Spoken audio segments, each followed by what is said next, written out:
Saturday, September 13th. The Pain Game is live from Las Vegas, baby. Viva Las Vegas! I've always wanted to say that. And we are there for a night that will echo through boxing history. 2 kings, 1 ring. The undisputed super middleweight champion of the world, the Mexican legend, Canelo Alvarez. And he has taken on the undefeated 4-division phenom, Terence Bud Crawford. Canelo is a colossus in the ring with bone-crushing power. An iron will with battle-tested grit that has toppled many giants. But Crawford is a tactical genius, a maestro of strategy. He moves with blistering agility and switch-hitting mastery. And although he's moving up in weight, he has a razor-sharp mind that has outwitted the very best in boxing. They've won every belt, but this is about something greater than gold. This one is for legacy. A battle to crown the greatest of a generation. This is legend versus legend. It's Messi versus Ronaldo. It's The Rock versus Hulk Hogan. It's boxing's own icon versus icon. It's another epic Riyadh Season Card. It's Canelo versus Crawford, the fight that crowns a legend. Witness the greatness live from Las Vegas on the Pain Game.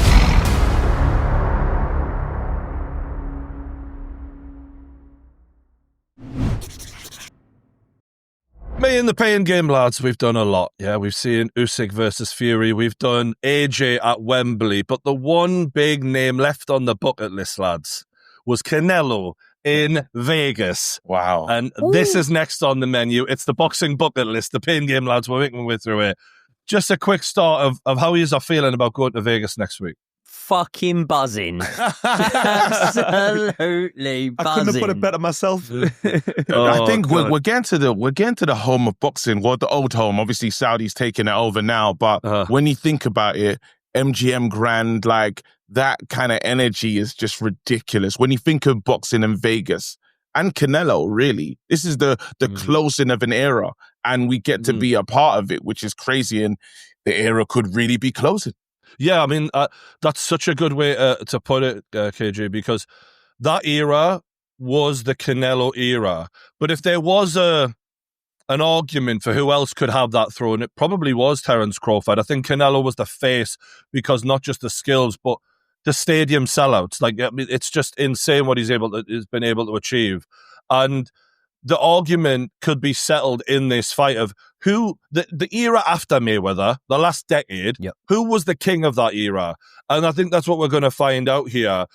Currently, for legacy, who needs this win more? Terence Crawford all day. No, you've got to be joking. Sorry, go on. I'm going with Terence Crawford because I feel like his achievements have been amazing, but he hasn't had that, real legacy fight. I don't think he's fought as many big names as Canelo. Canelo could retire tomorrow and his legacy's already been done. He doesn't really need this fight for his legacy, whereas Crawford, in my opinion, he needs it. See, I have to disagree with you because this one changes a lot. How we're going to be remembering Canelo if he does lose this one, it's in disarray, because let's really look at it right now. There's this room that Usyk, Ali, Lennox, there's these fighters, there's a list of fighters that are in the upper room and they get to sit at the table and they know I was him in my era. Canelo's lost to Mayweather, he's lost to Bivol. This one, and especially the fact that Crawford is the smaller man, if he loses to him, we're gonna how we speak about him, we're gonna say very good fighter, but we won't be able to put him in that. Could he have been this man? You want to be able to have these conversations of, well, if he fought this person, how would he have fared? We're gonna say every time he fights someone that is got some good movement and can get out of trouble, he can't manage it. Let me jump in, lads, because I do want to pay credit to Riyadh Season because they have changed the way we look at many fighters' legacies now. And for a long time, there was the narrative Tyson Fury beats every heavyweight because he's too big, yada, yada, yada. And Usyk changed the way everyone sees Tyson Fury. Yes. In the same way, potentially, Terence Crawford could change the way we look at Canelo for the rest of his life. So, Joy, what do you make of that? I think you're right there. I think it's kind of been proven, hasn't it? You look at Turkey Al Sheikh and the Riyadh Seasons efforts to get Gervonta Tank Davis on board at the start, to get him in some big fights, to get him in fights that the fans want to see, and he's not an all-out favourite in, and he's gone the route now of fighting Jake Paul. So you can see the fighters that are willing to put it all on the line and the fighters that potentially might not be. Now, one thing with Canelo that people would say is although he's been fighting the best at a very high level, he has been picking his fights. I'm not saying he's been picking fights that he's an all-out favourite in. Obviously, he picked to fight Bivol. He picked to fight Kovalev. There's so many of them, but he has been picking his fights. So he's now entering this sort of realm, which obviously with the William Skull fight, he already has, but kind of feel like it was a bit of a gimme. He's now entering this realm in Riyadh Season where even if he's to go and progress and win this fight, there's only going to be tough fights from now to the end of his career. And it's been a long career. He's been pro since he was 15 years old. So I think that when you look at the fight, I do feel like Terence Crawford is a little bit fresher. Question on the big fight experience here. It's just another stadium fight for Canelo, right? He does this a lot. This is Crawford's biggest fight of his whole career, his first stadium fight. And it's definitely going to be a home crowd advantage for Canelo. That's not even up for debate, in my opinion. Wow. How will Crawford handle that mental pressure when he's been out of the ring, as usual, for a year, and Canelo was in the ring a lot more recently? Some fighters can fight regular and it's great for them, where some guys can fight once a year and still perform. And I just think with Terence Crawford, he's a real dog. I don't think the inactivity, the pressure, I don't think it'll get to him personally. I just don't think it'll make a difference at all. Yes, I was at his fight in Vegas last time, T-Mobile, and when he fought Errol, and that was crazy because you're bringing in, they both have serious followings, and he wasn't bothered. He was so unbothered in the fight. He started talking about other opponents. The Charlos were ringside, and he was calling them out. He's come out of Eminem and literally he said, he cast the net and said, listen, I'm fishing and I want all the big fish. This man, when it comes to mentality and mindset, we don't have to worry about that side of his game. Crawford will come into this one not worried about Canelo, not worried about, because I don't think the pressure is really on Crawford. If he loses, he will be someone that dared to dream, dared to try something, and it's okay. I don't think he has that mindset. I think he really is going there to send a marker to the rest of the game. Let me put a question to you that Canelo's raised, because Canelo's saying, you've never been in there with elite fighters. Like, fair. And I have, and I am one. And do you think that experience for Canelo will be a massive difference maker, or will it not matter because of the level Crawford's on? It could be something that works against Canelo, the amount of elite fighters that he's been in there with. Because if I'm being completely honest, I do see a bit of a deterioration in Canelo. I think that he's slowing down a tiny bit. I think that his hand speed's slowing down a tiny bit, and I think that his foot speed's slowing down a tiny bit. It might mean nothing because he might punch so hard that in those rounds that Crawford normally takes, like Crawford's not the fastest starter, in those rounds that he normally takes when he does take a few, like we saw against Madrimov when he's working it out, Canelo's power and his presence might be so much that it might do enough damage in those moments that by the time Crawford's able to get going, that he's not able to. But I do see a deterioration there in Canelo. So I think that all of those big fights, all of that experience, as much as it works for him, you've got to remember it's not miles off the clock, and it works against you. And he has had more miles knocked off the clock, in my opinion, than Terence Crawford. He's had 26 more fights, lads, just to be clear. And that is crazy. And he only turned pro 3 years earlier than Crawford. So he has been active. And I agree with everything you're saying in regards to, like, when I watch Canelo, it's not the ravenous dog that chased down Billy Joe Saunders when Saunders was in that southpaw stance, which we'd probably expect Crawford at least at times to be at times. And he made sure, I'm going to keep this pressure coming and I'm going to make sure eventually I catch you. Like, the legs for me are a worrying sign. But the one thing that Canelo does have is he's been fighting much bigger guys, like in terms of what we know. We know he can take big shots of much bigger men than him, granite chin, and keep going and find a way to win. Whereas we've never seen Crawford, I mean, we've seen him at 154, but we've not seen him at a stone heavier getting cracked. Don't get me wrong, Crawford is slightly taller and actually has a reach advantage. So the size It's difference, mental. it's not going to be like Canelo looks like a monster next to him, but the density and the muscle and the size is going to be an advantage to Canelo.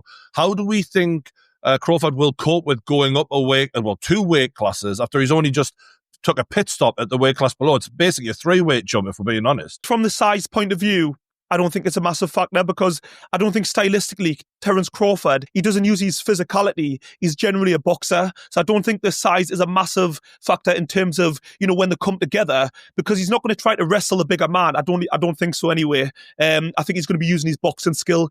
I do think he's going to be on the move. I think there's going to be moments he's going to have to hold his feet to show he can't be bullied, and obviously, he's a winner. He can't just be on the back foot running. I do think he's going to be letting his hands go, but I think he's going to be smart about it. I think that size advantage that all of Canelo's opponents have had over him in recent fights, and now the fact that Canelo's going to be going in with someone that he's got a size advantage over, could be detrimental to how the fight plays out for Canelo.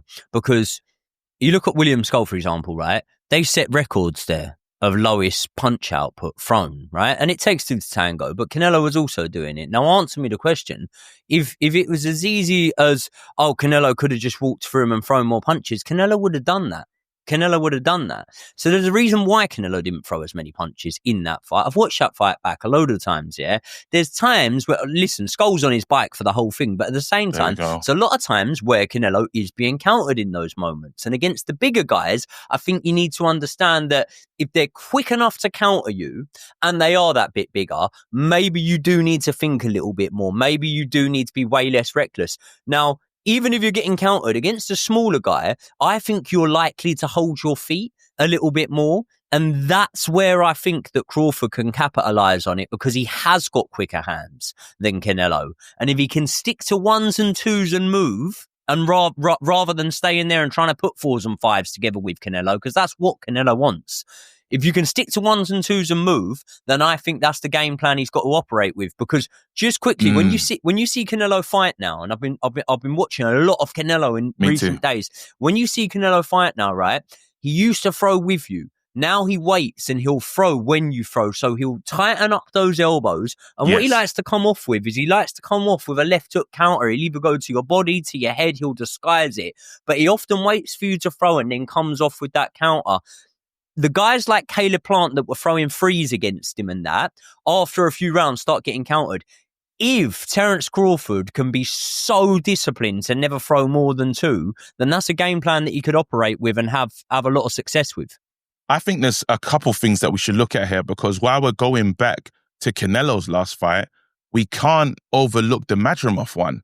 Because the Madrimov one, it wasn't a good performance from, while we're saying Canelo, backstep, this, that, and the other, we saw the Madrimov fight and that was garbage. And if I'm Canelo watching that fight, I'll be honest, I'm a little bit excited. And you know when you broke down another point, you said, listen, you looked at the Skull fight, but then when you got a massive bout like this one, it was signed, they knew they were fighting each other. I can't afford for nothing to go wrong.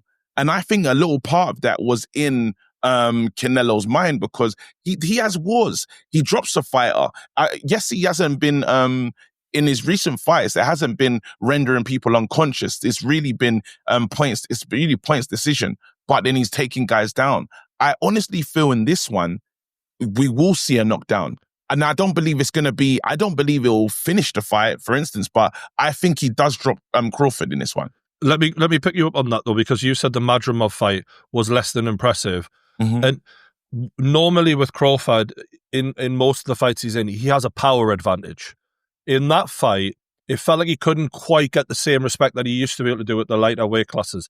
Now, we're going up a whole bunch of weight classes against the guy with a granite chin, who's used to being hit off way bigger guys.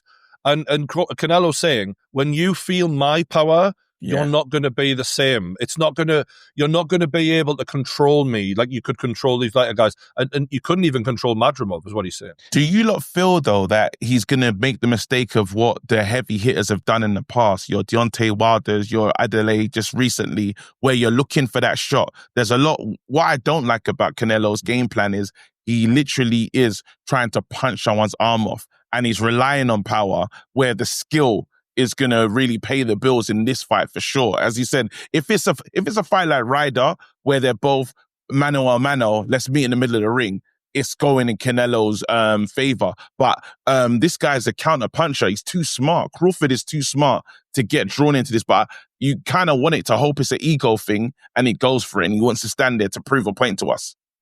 I don't think Canelo's just I think he's a very intelligent fighter. I think, tactically, when he hits you on the arms, the shoulders, I think it's all part of his tactics. He wears you down, slowly breaks you down, and then, he gets the finish. A lot of the times, I know recently against the bigger guys, he hasn't been stopping people in the same way. But, with regards to Madrimov, stylistically, completely different. You can't even compare him to Canelo. So I don't think that fight's a massive factor. And like you said, Crawford's not going to take any silly risks when he's got Canelo in the pipeline. And I just think that Madrimov, he's got that Eastern European style. He's in and out. He wasn't really fully engaging in the fight. It was very difficult for Crawford to kind of, take advantage. He couldn't really get the counter off because all he was doing was feinting and moving, bouncing in and out. There was very little opportunities in that fight. So I don't think I can't look at that fight. What about the power difference, though, struggling. the power difference specifically? Because in theory, that should be fairly significant.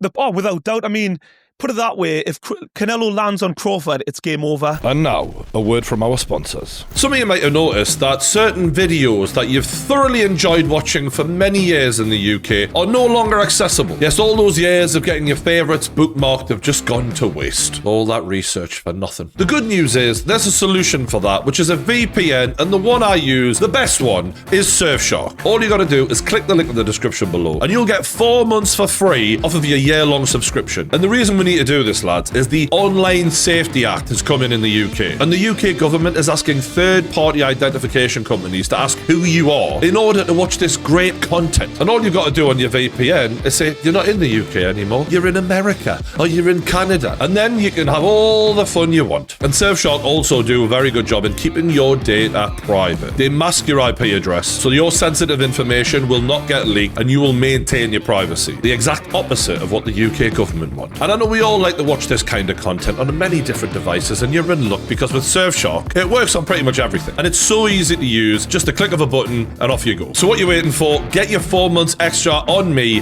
for free. Just scan the QR code on your screen now, or click the link in the description below. Go to surfshark.com/paingame and get Surfshark now. I just think the power is going to be a problem for Crawford in the sense of, can he keep Canelo off? Can he, put the shots in? Gain his respect. That's where the problem is. We won't know till the fight happens, but I do think it's a big problem. I know we're a few of us are saying that Crawford underwhelmed a little bit against Madrimov. I do think there's factors to that. I've watched the fight back. I think that on the night in the stadium, I think we felt like it was going to be more of an exciting fight than we actually got. And I don't think Crawford was anywhere near as dominant as I thought he was going to be, right? So I can completely understand that. The fight before that, like you were saying, KG, you were there, he looked phenomenal against Errol Spence, right? It was unreal. The whole event was unreal. Now, realistically, and this is, we need to understand that we're talking about the highest levels of boxing here, right? So when you say about someone, maybe not looking as good, we're on about by this standard, by this pound for pound logic. Yeah, we're not saying that these aren't great wins, but realistically, you have to go back to Caleb Plant for the last time we saw what I think is like a prime Canelo. So you look at the performances since then. Bivol, it's hard to tell because he lost the fight. Like, it's hard to tell whether that was him at his prime or not or whatever because he lost the fight. But then when you look at that, the third fight with Golovkin, not very good. The fight with John Ryder, not very good. The fight with Jamal Charlo, not very good. The fight with Jaime Munguia, it looked good at the time, but then Munguia got sparked in 1 round after that one. Then you've got Berlanga. I don't think Berlanga's great compared to Canelo. Then you got William Skull. So we're going back 4 or 5 years or something since we've seen the version of Canelo that I was looking at and going, nah, he runs for everyone. He runs for everyone. That's a great point. Because that was the version of Canelo, by the way, that had the win. He went on the run, didn't he? He had the wins over, and I'm probably going to butcher the order, but it was like Golovkin, Danny Jacobs, Kovalev, Callum Smith, Billy Joe Saunders. I think there might have been Avni Yildirim in there, but there was this run from Canelo where he went on there where he did look invincible. And the run that he's just been on is, I'm not going to say night and day, but it is a little bit of a shadow of that former run. So that would give me a little bit of encouragement if I was a Crawford fan, maybe. Question for you though, Joey. Those guys who you've listed who he struggled with were very big dudes. I mean, he really shouldn't be fighting them, if we're being honest. So that is one thing you could say in Canelo's favour. And Crawford coming into this fight, yes, he looked amazing against Errol Spence, but like every time he touched Errol Spence, he fucking hurt him. That was not the case with Madrimov. And for me, like as much as I think he's one of the most skilled boxers in the world, power still matters. And Crawford has had that in his disposal. And I just wonder if that's even more reduced against Canelo than it was Madrimov. It's hard to imagine Canelo getting touched by Crawford when he's coming up multiple weight classes and being like, oh shit, I can't take this. Considering the beatings he's just walked. I mean, even Bivol, light heavyweight, one of the most devastating fighters in the game, even he couldn't drop Canelo. So I can't imagine that Crawford is going to just spark him out. So is that not a worry for Crawford? I don't think he's going to spark him out, though. What one thing I'll say is when you mentioned that Madrimov fight there, Madrimov is a lot, and this sounds mental because people will think you shouldn't even mention Madrimov in the same sentence. Madrimov is better or more willing to punch on the move than Canelo is, right? So if you look at that Madrimov fight, what Crawford was doing was, and he boxed a lot of it in southpaw, which is a big factor. We haven't even gone into whether Crawford goes southpaw or orthodox because he's as good out of both. Some would argue he's better out of southpaw. Spent a lot of the Madrimov fight in southpaw, and those little shifts that he was taking against Madrimov, right? Because I was watching them, they were constantly happening, shifts in and out, shifts in and out. They weren't that effective against Madrimov because what Madrimov does is he moves with the shifts and he throws punches on the move, and I don't see Canelo ever do that. I see Canelo get himself into a position where he feels comfortable and then he lets his shots go. It's a routine it's too that predictable, he goes over. Isn't it? Yeah, I don't that is the worry. And I think those little shifts in and out will benefit Crawford. So I don't massively focus on power. I'm more thinking a movement standpoint here. Do you know what? The only thing when you talk about power and stuff, we have to use Usyk as the blueprint. So obviously he goes Tony Bellew, Chaz Witherspoon, Derek Chisora, and in that journey, we're like, well, he's small, he's come up. Is he a natural at the weight? Is he walking around that weight and he's comfortable? He's had so much time to grow into, yes, he hasn't been in a real barn burner, a real fight to know if he's solid enough, but he looks, even from what we're seeing in terms of, the sparring and stuff, he looks really comfortable at the weight. He looks like this is his weight now. Question though, pretty cool. Let me ask, especially the boxers. Go ahead. When you put on that much weight, we're talking about a guy, I think he started at 135. We're talking a lot of weight now. And what I've seen in the past is certain fighters, when they're carrying at this weight range, when they go a little too heavy, they lose some of the magic that made them as devastating. They're not quite as quick. They're not quite as fit. Often in the later rounds, when they're carrying the extra muscle, you're seeing them like, and you're not used to this. Is that a potential danger? 100%. Probably best I take this one. Lots of seeing as I'm the boxer that's put on the weight. I'm I can't argue with that one. I was just going to say, putting on muscle mass, it's very different. Bodybuilders can't be fighters necessarily. Like, natural body weight is completely different to just piling on the weight. And you're all right what you're saying, KG. Maybe, it's a comfortable weight from, we don't know at this point, realistically, because he's taken such a big jump. I just think that extra weight, what makes Terence Crawford so special is he's a movement, he's lateral movement, the way he can box, he's counter-punching. And I'm just worried that the extra weight will take away from his natural attributes, like Brian just said, what makes him special. It might just take a little bit of that magic away. Do you think because it's important actually, do you not think the extra weight hurt Tyson Fury? Because he tried to deal with what he was getting against. He said, let me just get really heavy when he was... Can this extra weight be a problem? I think it helps and it hurts in different ways. So Yeah. I think it helps you absorb punishment. Offensively. No doubt about it. Fury took shots better against Usyk when he was heavier. But offensively, I think it slows you down. It makes you less dynamic. It makes you more predictable because you can't, move as quick. And I think for Crawford, that speed has been a major asset to him. And don't get me wrong, I still expect him to be the faster guy in there, especially because Canelo looks like he is slowing down, if I'm honest. But my point is the X factor of this fight with Crawford is we don't know what you look like at this weight. That's the unknown. Yes, I can see Canelo slowing down, but are you able to fucking put it on him enough and overwhelm him when it's at a weight where you've never even dipped your toe in yet? That's what I'm unsure on. I think as well, when you mentioned there, KJ, about Usyk, the blueprint in terms of putting on the size and being the smaller man. I think bigger men can put on more weight and still get away with it. But those lighter weights, I think it's just different. They can't cope with that extra weight as well, in my opinion. Yeah. I think it's totally different when you're comparing lighter guys to the big guys. I think it's a different ballgame. I used to find it easier boxing heavier. So when I used to box heavier, the main difference, and we're probably talking not the same as in like the jump of this in walking round weight, but in terms of actual weight division jumps, we're talking the same. We're talking about 15 pounds or so, right? And what I used to find was when I boxed heavier, the guys were just easier to hit. They were so much easier to hit. At the same time, my punches just didn't have the effect on them that they did when you're boxing lighter.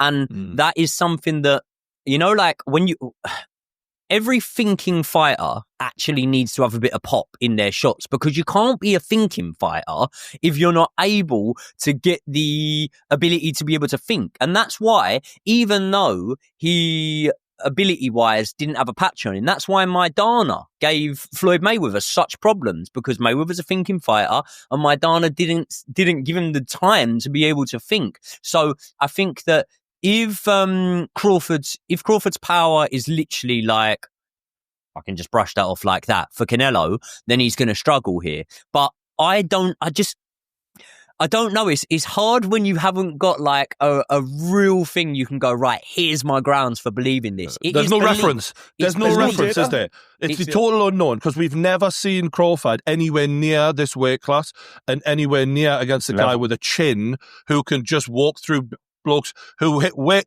He's walked through punches that were harder than Crawford's ever thrown in his life. Fair. That is something we do know. Every couple of rounds, much like Usyk does when he readjusts, resets and redoes something, maybe Crawford should look at trying to switch it. Maybe he should look at trying to do a round here and there in southpaw and offset Canelo, because I think that Canelo is going to be taking a lot of time here to think, okay, cool, this is what he's doing. These are the patterns. And now I'm going to counter him and time him with one big shot. So, for example, Billy Joe Saunders, he saw that when he was throwing his lead hand, Billy Joe Saunders was dipping. And that's why from round, I think 5 it was onwards, he started throwing that uppercut. It lands once, it misses once, and then finally it lands and it breaks Billy Joe's face, basically. Do you know what I mean? So what Crawford needs to do, in my opinion, is consistently every 2-3 rounds change what you're doing and show him a new look, and therefore he might not be able to figure you out and hit you with that one hitter quitter. Question for you guys though: how close is Crawford to Bivol in terms of skill wise in the ring, like skill, like ability, skill? I think they're easily level, but I would say that I put Crawford above him in terms of ring IQ. In terms of he can do more, in my opinion. I think Crawford can do even more, but the problem is physically he's not going to be able to bully Canelo the way Bivol could. Bivol could take what was coming back. Bivol could use that the feet, because he's so naturally bigger than a Crawford that he could jump in and out. I think my worry is, just to get onto the strategy of what you were just saying there, Joey, sorry, going southpaw and keeping this as a long-range fight, for me, is the way Crawford should play this. When Canelo is plodding forward, take advantage of it, jab and move, just punish him while he's on the move and use that lead hand. Is that mix, who is it, the southpaw? Erislandy Lara. It's like what Erislandy Lara did to Canelo. It's the mixture of doing that, but in the moments when you're able to be offensive, really putting a stomp on it. There's no point in doing that and then exchanging every now and again and it being an even exchange. Because then, like how we'd, if two teams are level on points, we'll come down to goal difference. Then we'll look at who took the centre of the ring, who was the more aggressive, who was whatever. You need to make sure that not only do you do that and you make him chase you round and do these things and exert energy, you make sure that you put a rubber stamp on every time you win an exchange. And sometimes, right, and people don't like to hear it, sometimes it can be doing the job Fury Klitschko-esque. Sometimes you do it boring. You let the crowd know every time he's missed a punch. You let everyone know every time you've landed a punch. And actually you minimalize things just to strategically beat the man in front of you. Whether you can do that or not is a different question. That's the thing. I think for Crawford to win, he's going to have to make it a little bit of a boring fight, to be honest, because I don't personally think he can really afford to exchange with Canelo, because I think, Crawford's one of the most versatile fighters out there. He can do everything. Like you said, he's equally as good in both stances. He can box, he can fight. But against a guy this big, and one thing I have always noticed with Crawford, he does get hit. It's not like, when Mayweather fought Canelo, technically, defensively he's so good, he was able to, roll them shots and come back with the counters. If you look at even Crawford against, what do you call him in his Errol Spence? Spence. No, Errol Spence. He was getting caught. When they were exchanging, both guys were landing, but Crawford's shot was harder. Porter landed on him. Porter landed on him plenty. Yeah. A lot of the guys hit him, and this is the thing, he's a great fighter, but he does get caught, because I think the reason why he gets caught, boxing at the highest levels is about inches, millimeters, and he stays on that edge of that range where he's in a position not to take the shot fully, but still get his counter off. But against Canelo with his power, I'm just worried he's going to get clipped, because he can't win the fight also as well, in my opinion, just boxing and moving and being negative. I don't think they'll give it to him. So he's going to have to stand there, really let his shots go at times. And I think this is going to be a fight that's going to be, I think we're really going to see how it goes after about 6 rounds, because that's what Canelo does. He slowly wears you down, puts the pressure on you. If you can't, hurt him in the process, and the only guy that we've seen do that is Bivol, because of their size different. But unfortunately, Crawford's not that guy. He's not as big. His movement's not as good in terms of getting in and out of range because of the range and just that explosive, Soviet style. Crawford's, his movement's very subtle, great defense, but I just think it's so difficult to predict in this fight because there's so many factors. And the biggest thing, like we keep saying, there's so many unknowns when it comes to Crawford. I've got a question for KJ, right? Because you've talked a lot about Canelo here. Do you think he's got that eye of the tiger that it's going to take to chase him down and be like a wolf in that ring towards the end? Because we've seen he used to have it, but lately, I think since the Bivol fight, when he gassed a little bit, I think he's been a lot more economical with his energy and he's not wanted to take the risks. And I think in this fight, he might have to because of the skill level of Crawford. You know what? So we saw some of the eye of the tiger in, even though you lot, like when he fought Ryder in Mexico and his family's there, everyone's there. I saw a fighter that was out to like go to war. And I believe this one here, he understands this is a legacy fight. He understands this guy can't come into my yard, take my ball and leave. That's what's really happening. And yes, it's almost even more scarier because they've been really complimentary towards each other.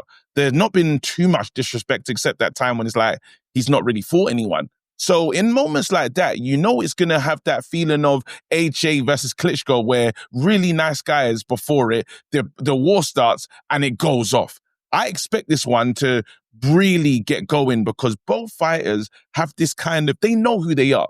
Both fighters are like, I'm going to teach you a lesson. And I think for Canelo to leave the game, because after this one, he can leave, he can retire and no one can talk about, because his record is beautiful. Yes, you've been beaten by the greats. You've been beaten by the... There's excuses, isn't there? Like with Bivol, there's an excuse. He shouldn't have even been in that ring. Undisputed. Like Mayweather, he was a kid. But the problem with this one is you can't excuse this one. And this is why...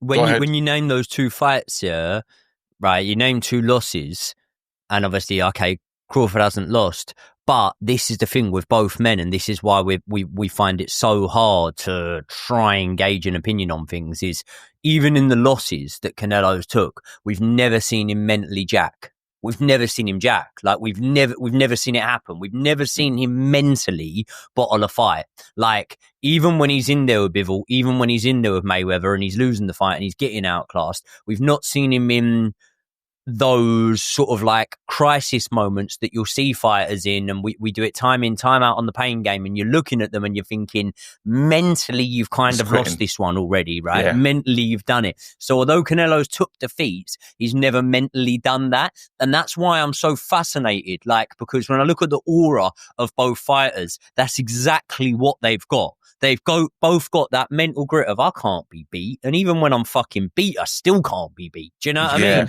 And that's I love it. That's why when I that's look why at this is so hard to predict for me, lads. I keep flip flopping on it for that reason. And that's why, you know, the second you start to see, if it potentially was to happen, the second you start to see Terence Crawford really using the outskirts of the ring, sticking to the ropes, and maybe looking a bit more hesitant, that's when we'll know. So KG said the 6th round or whatever. Okay. I just think whenever we see the body language of one of these two boys change, that's when we know. But I don't even think that will tell the truth, because everyone remembers the Triple G first fight. And let's have it right. I believe Triple G won that.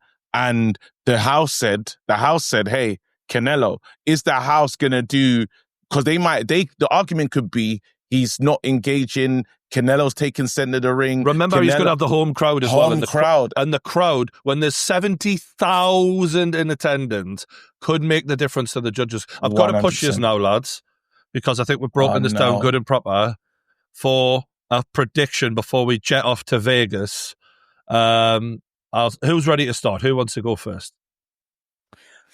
I'll take the floor.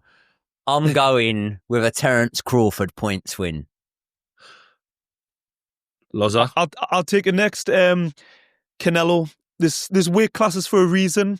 I think between middle to late rounds, I think Canelo stops him. Wow. KJ?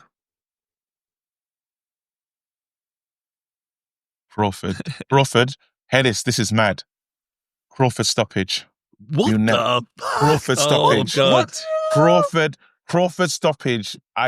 Wow. Yeah. You think he's going to have too many punches? Something mad. Crawford stoppage. Yeah. I love it. Right. Well, if you're not excited enough, we got even more content coming up before we are in Las Vegas. And we promise you, we're going to make the most of this one. We're going to vlog it. We're going to make sure we have a few good nights out, I'm pretty sure, in Vegas. Don't forget to hit the like button, stay subscribed, and we will see you Saturday night live from Las Vegas. The Allegiant Stadium will be packed. We'll be there.